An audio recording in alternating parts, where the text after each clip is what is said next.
premiums have been going up for years. What the ACA does, though, is it gives people subsidies so they can afford their coverage. So even though premiums are going up, so are those subsidies. So this it's a lie. This whole premiums are going up because people can still afford their coverage. Basically, if anything is happening, is that Republicans, like they've been doing for years, they're trying to sabotage the ACA. They've done that for years, and they're trying to do it now. Another thing that you're probably hearing is that no one will get harmed. No one with a pre-existing condition is going to get harmed from this bill. Let's be clear about something. The ACA had a guarantee. It has a guarantee. It has a guarantee that if you have a pre-existing condition, you cannot be denied coverage, and you won't face higher premiums as a result. That guarantee is no longer. If Trump Care passes, that guarantee is gone. Okay? There's no better way of protecting people with pre-existing conditions than with that guarantee.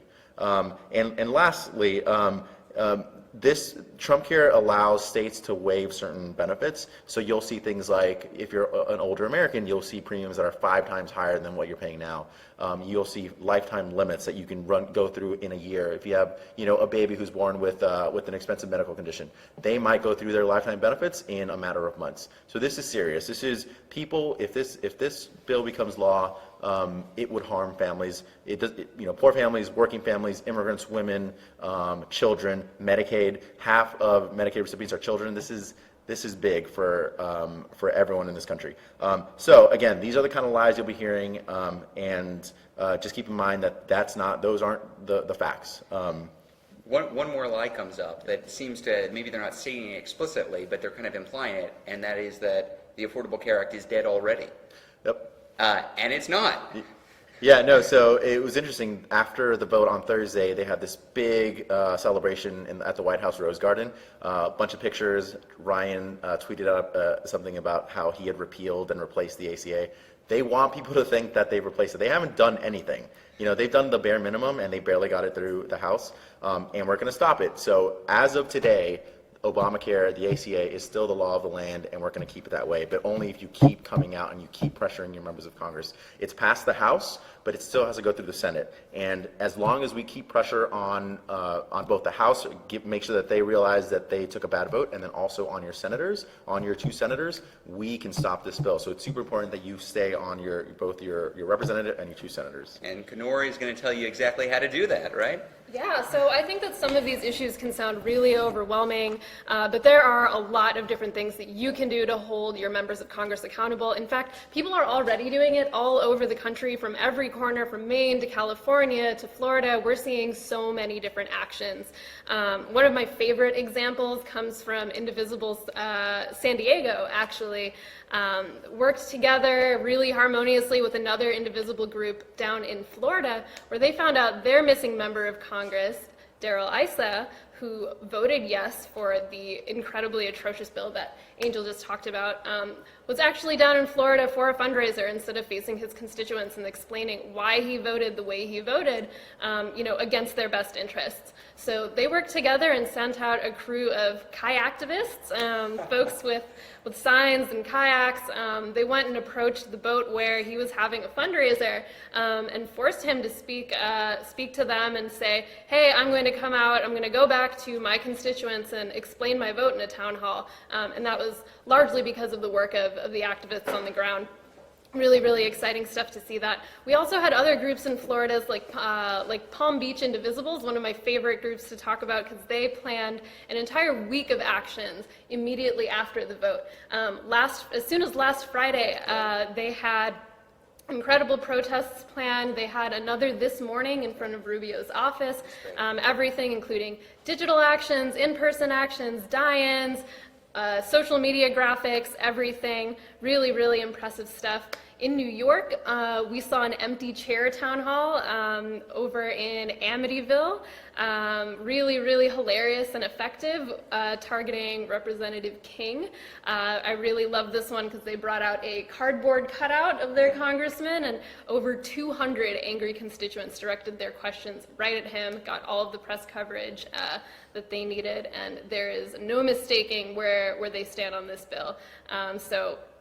Yeah, Patrick King is going to, or Peter King, I should say, is going to know exactly what his constituents feel about that. And there are examples like this all over the country. I also want to say that, we have new groups like the one that we just talked about signing up every single day. Some folks have never done anything like this before, and it might seem really overwhelming. It might seem hard to get a grasp of how do I plan an action for the first time. Maybe this is your first time getting involved in politics. So I'm really excited to say that the website that Ezra was just talking about, and also Indivisible.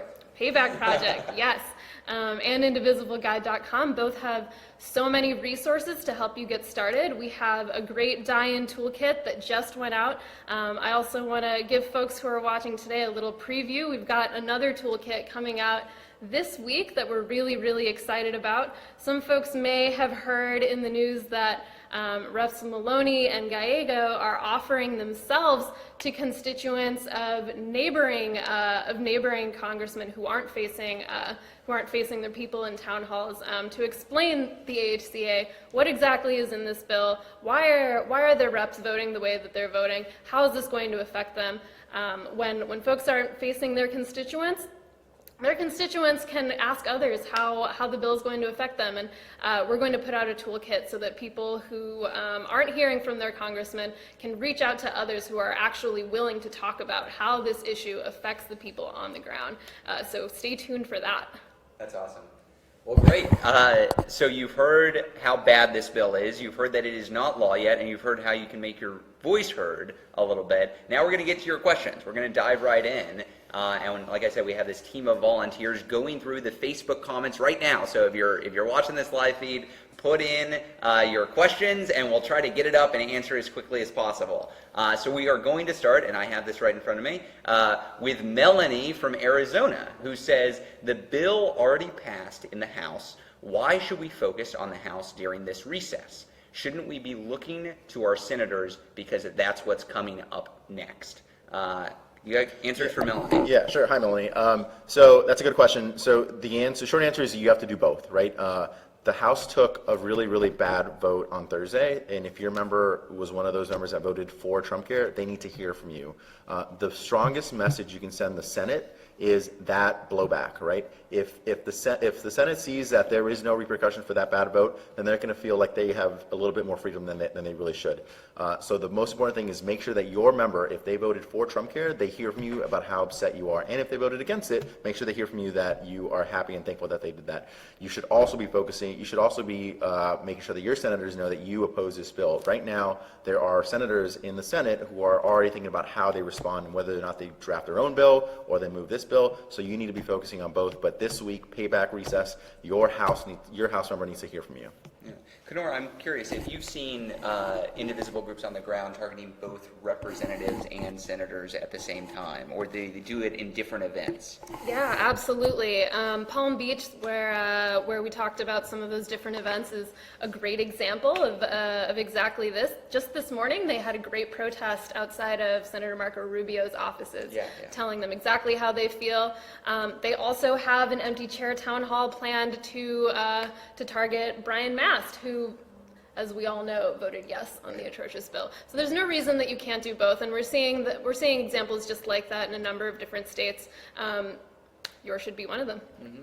And, in some cases, you're going to have a senator who is on your side and is against the Trump Care bill, but you're going to have a representative who voted for it, and that's a good opportunity. You can invite them both to a town hall. If one of them doesn't show up, that's on them.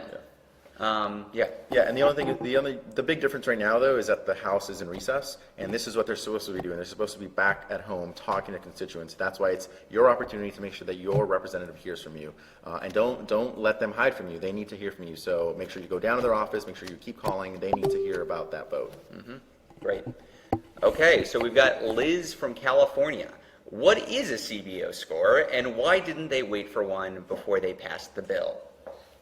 Sure, I can take that one too. Hi, Liz. So the CBO score, that's the Congressional Budget Office, releases a score on major pieces of legislation that basically tells members of Congress how a bill is going to impact the economy, the country. So in this case, a CBO score would have told us how this bill that they passed on Thursday would have impacted people's coverage, how it would have impacted the economy, how it would have impacted people's pre-existing conditions, people with pre-existing conditions. The problem is that the House passed it without a CBO score, and that was for one reason, because they knew it was going to be bad.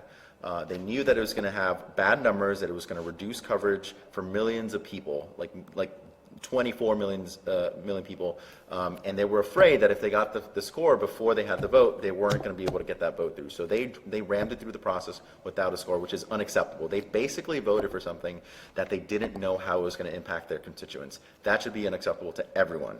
If your member's taking a vote and it's affecting you, they should at least know how it's going to affect you. So that's a CBO score. We expect that we'll get it maybe this week or early next week, and then we'll know exactly how this bill is going to impact people. And let me just say, so Paul, this is another example of a lie that you see Republicans saying, and actually this came directly from Paul Ryan and from his spokesperson. He said, what are you talking about CBO score? We got 2 CBO scores. What are they complaining about? They got 2 CBO scores for previous versions of the bill. That would be like saying, yeah, I was looking for houses, and I saw 2 houses and got quotes. I saw how much those houses cost, and then I went and bought a mansion. And I didn't ask how much the mansion cost. I just went and bought it. But I saw how much 2 previous houses cost. It makes no sense. They're reworking a sixth of the American economy, and they literally don't know how much it costs or how the American people are impacted because they wanted to rush it through before you could make your voice heard. This is a lie, again, that they are telling to you and other constituents. God, that makes me so mad. Okay. Did you have anything on CBO score, Kenora? No. Okay. I think you covered it. Okay, cool. Okay, Tess from Colorado says, I have requested a meeting with Cory Gardner to discuss his policy ideas with my handicapped father. How could I hold his feet to the fire if we don't hear from him? You want to take that one? Yeah, absolutely. There are so many different ways that you can take this test. I first just want to tell you, don't underestimate the power of creativity in your actions. There are so many different ways that you can tell your story. There are groups in Colorado that got together and put together over 225, I think, different videos sharing the stories of constituents who are all going to be affected by this vote. You could have your father do something similar. Send that to the press, send that to your local media. They're going to take notice of stories like that, and so is Cory Gardner. His constituents' stories are the things that he cares about the most. So do that. Be persistent. You know, if he doesn't take your meeting the first time, that doesn't mean that there's any reason for you to let up. Talk to others who also want to talk to him. There is no reason that you can't do what our friends in Amityville, New York just did, set up an empty chair town hall. They are a lot of fun, really, really noticeable in the press, and I think that it's a great forum for you and your father to share your story. And I just underline, so as Kenora said, stories are so key, and getting that press is key because it is easy to ignore 1 or 2 or 10 constituents. It is really hard to ignore you if you've got press cameras behind you or if there's somebody writing it up because that affects all of his constituents. His constituents read that. So if you can get creative, like Kenora was talking about, that's a good way to really hold his feet to the fire. Mm-hmm. Yeah. And we also have a ton of different examples of this. If you go to indivisibleguide.com or if you go to Payback Project, those resources will walk you through all of the different steps to plan some of the kinds of creative actions that we're talking about. If you're going to host a die-in, a really, really popular one this particular recess, because it obviously underscores, you know, the mortal choice that these Republicans made in that vote. You know, there are so many different steps that you can take to add an extra level of creativity. You don't have to just lie down. You can draw a chalk outline around everybody who lies down. You can bring a skeleton, as I saw some folks in Missouri do. Someone can wear a Grim Reaper costume. A lot of folks are holding up tombstones saying what their pre-existing conditions are. Just think of how you can, you know, share your narrative and do it in a way that is super, super clear for anybody who is passing by, anybody who's taking a photo. If they don't see it, they'll see the photo and they'll still get the message. That's great. Excellent. Moving on. Okay. Ruby asks, is it helpful to tell my senators and House member that I oppose this bill if I know they are also opposed? Oh, wow. Okay. Asked and answered. So the answer is absolutely yes. So the Indivisible Guide that we originally put out, it makes the argument, and we strongly feel this is true. Angela and I were both staffers on Capitol Hill, and we saw this work. You want to do two things with this kind of a local advocacy. One, yes, you want to weaken the resolve of the people who would rubber stamp Donald Trump's agenda. So if your member voted for it, absolutely you need to push back. But even if your member voted against it, even if your representative is on the right page, you can embolden them to be that much more of an advocate against Trump care. So we heard earlier some of the tactics that folks can use. It's not just voting against it. Can you get your member to commit to go to an adjacent district and stand up for the constituents whose representatives are not coming out and holding town halls? That is a solid ask you can make, and currently most Democrats are not doing that. There are a handful, which is great, but if you are in a district where your representative is strongly against Trump care, ask them to go to a neighboring district and represent those constituents and tell them, yes, you should be opposing Trump care. So the really key insight here is that your power is a constituent. So if your representative is against this, that's great, but you still have to work with that representative. It doesn't really work if you try to go to Paul Ryan's district or somebody else's district. They don't honestly care about you. They don't represent you. Your member of Congress does represent you, and that's where you should focus your energy. Yeah, and I'll just say one thing about this fight specifically, the ACA. It's not over. We're going to stop this in the Senate, but it's not over. So it's really important that every senator, especially if you have those that are on our side, that they're fighting just as strong and as passionately as you are. We saw over the last few months people coming out to town halls, and you can see that they're really fighting for their lives. You know, this is about whether or not they get to keep their health care, whether or not some people live or die. Your senator and your member need to be fighting just as hard for you and the rest of these people. Yeah. Great. Carol from Wisconsin says, does the Speaker of the House answer to all Americans? I live very close to Paul Ryan's district, but not in it. Should I still call him? So this relates directly to what we were talking about. Yeah, so this is a really important question because, no, he only answers to his constituents. He is the Speaker of the House, and he has to make sure that his caucus is, he can get bills through, but ultimately he can lose his seat if enough of his constituents aren't happy with his job, with the job he's doing. And if he's taking actions like passing this bill that is going to impact I think it's over 300,000 people in his district with pre-existing conditions. This is going to affect them. And so they should be angry the fact that he's prioritizing giving Donald Trump an easy win over their health and safety. So it's important for people in Paul Ryan's district. If you're one of his constituents, you need to be in his office and calling and make sure that he knows that you are not happy with what he's doing. And if you're not in his district, but your representative is against it, maybe your representative will go into his district because he's not holding town halls in his district right now. So that's a big opportunity there. Nora, I think this one might be a good one for you. Deborah from Pennsylvania says, we demonstrated outside of Representative Keith Rothfuss's headquarters today. He was inside and would not come out. That is hilarious. So he was inside and would not come out. We heard all of these excuses from his aides and supporters. How do we still make our voices heard? Mike, this is hilarious, but good job. I want to hear Nora's answer. Yeah, absolutely. And we're already laughing at this, so I just want to follow along in that stream of thought and say, never underestimate the power of humor in your protests and in your actions. You want to hold these people accountable. They don't want to be embarrassed.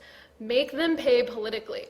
They want to be respected by their constituents. If they are embarrassed by their constituents, that's not really promising for their 2018 prospects. One of the only things that they care about.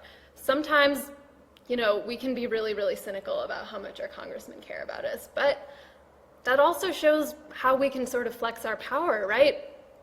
Our congressmen care about whether or not we're going to re-elect them. If we are making fun of them, that is a clear sign that we are not super, super excited about their prospects in the future. Make fun of him, bring a megaphone, wear costumes, print out a cardboard cutout, just get creative, and he will take notice. Yeah, and I'll just add that he is noticing. I mean, the fact that he doesn't want to come out of his office because he noticed that you're out there and he's afraid of you. And that's actually another, I think, important point here is that, if your member voted for this bill and, something that would take away health care for millions of people, they need to be able to defend it. And the reason that they're hiding is because they know that they did something wrong. So you need to keep them accountable. It doesn't take any political courage to do what Paul Ryan said. It doesn't take any political courage to do what Donald Trump wanted them to do. It takes courage to face your constituents after you've taken a bad vote. It would have shown a lot of political courage if you hadn't taken that vote to begin with. That's great points. Marie from California asks, how effective are letters to the editor? Yeah. Letters to the editor are another great tactic. They are a great way for folks who maybe don't have as much time to get out and do in-person actions to get involved. So a lot of people who really want to be part of this larger resistance, have jobs, have families. Maybe they can't go to an action every single day, but maybe you can write a few words every single night until you have a great piece that you feel really strongly about. Publish it in your local paper. Your congressman cares about the local media. This is a great way to show them how you feel about their votes. So absolutely a great tactic. Definitely recommend it. And let me just underline that. I think a lot of folks think, like people are reading the New York Times or the Washington Post, only these big papers. No. Your representative really, really cares about your small town paper. And I think probably, Angela, you experience this too. Every single morning, there is a staffer who is assigned to put together clips. And these clips are the references to the member of Congress's behavior in every little newspaper in every small town that representative represents. So they really are attuned to these letter to the editor. I mean, I'm telling you, circulation of a couple thousand or a few hundred, the representative is like, I don't like what was said about me in that letter to editor. We need to respond in some way. They are very attuned to this. So, tell your story, use numbers, talk about how you're part of this bigger resistance. Say, we have X hundred number of people in our indivisible group and we just met and the representative didn't come and talk to us. That's a great way to amplify your message. Speaking to the previous question, if your representative refused to come out of the office, my God, this is great. Definitely write a letter to the editor. Let all of your neighbors know about that, and they're probably going to come out next time. Great. Julie, also from a lot of people from California. Julie from California. So when you say other representatives don't care about you if you are not in their district and your own representatives are all opposed to the bill, what is the best way we can contribute at this time? Yeah. Go ahead. Oh, you want to take it? Sure. Yeah, I think this is a great example of when we would want to use the tactic that we were just talking about, where you might want to encourage your representative to go to a neighboring district where they were not opposed to the bill and they voted against the best interests of their constituents. Send your representative to talk to the constituents there who aren't hearing from their congressman. I think that's great.